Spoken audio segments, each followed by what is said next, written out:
Well, this is your weekend edition. I'm meteorologist Danielle Noyes for the 1 Degree Outside Weather Network. Snow on the way arrives this evening, heaviest midnight to 4 a.m. There will be some mixing that takes place along the south coast of Cape. We'll take a look at that. Ends mid to late morning on Sunday with a lingering snow shower or flurry after that. So you have plans today. You're fine. The clouds increase. Notice right on through the afternoon we're dry. Even the early evening, if you have dinner plans, notice the map even by 7 p.m. shows a couple of snow showers in southern Vermont or the Berkshires. But the steadiest snow comes in 8 to 10 p.m. in general from west to east. To start time, let's put around 9:30 in Boston, maybe a little bit later around 10 p.m. on the Cape, and a little later after that, 11 p.m. to midnight across central portions of Maine. The steadiest snow, the deeper blues in here may indicate about inch per hour snowfall rates for a time, again, like midnight to 3 a.m. Here comes a mix along the south coast. We may get some sleet pellets and mix in or some light freezing rain for a brief period. And there are some indications that it may come up towards the Mass Turnpike briefly overnight, then turns back around. So early tomorrow morning,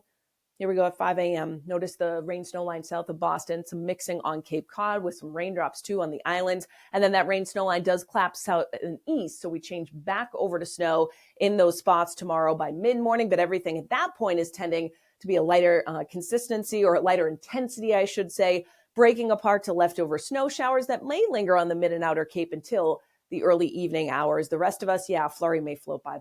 The steadiest snow is long gone by about 9 to 10 a.m. tomorrow morning. Widespread 8 to 10 inches. Let's zoom into southern New England, 6 to 8 along the south coast. Notice that curves up to the south shore and the far eastern tip of Essex County. It's 4 to 6 on the Cape, although 2 to 4 on the Vineyard and Nantucket. And then, yes, the 8 to 10 is just west of Boston. So the city itself or Logan Airport may end up with about 6 to 8. And then just west of that through Metro West, it's 8 to 10. Though if that mix comes up to the Mass Turnpike very briefly, we'll be on the lower end.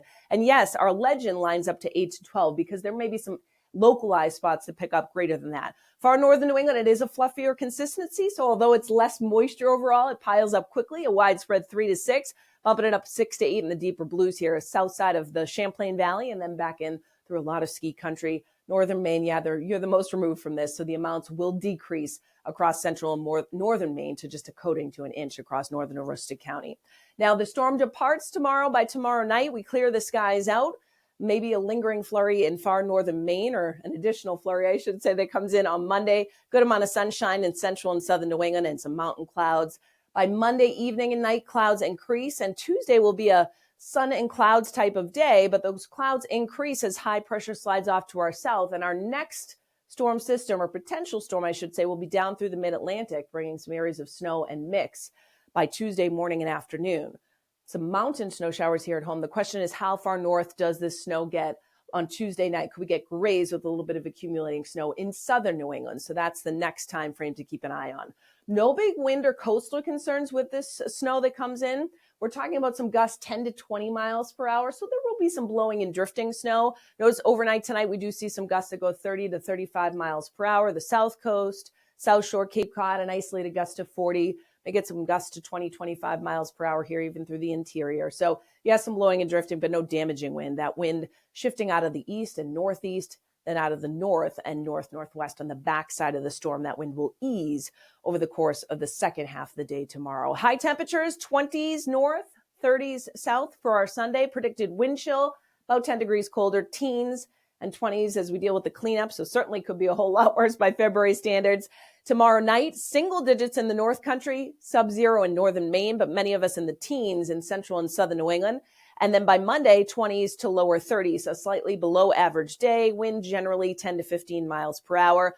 Monday night gets cold, sub-zero, Keene, Laconia, St. Johnsbury, much of the North Country, teens all the way back down into southern New England for the south coast to Cape Cod, and then single digits north and west of Boston for overnight lows on Monday. Tuesday, a decent rebound then. 20s north, 30s south, still a below average stretch. You can track it all, of course, on our app. It's free on the App Store and Google Play. Videos at the top, interactive radar, great tool to have. And the Send to Us tab, as you're out and about this weekend, snap a picture. You can send it to us, or if you have a report, you can email it to us too. Reports@onedegreeoutside.com.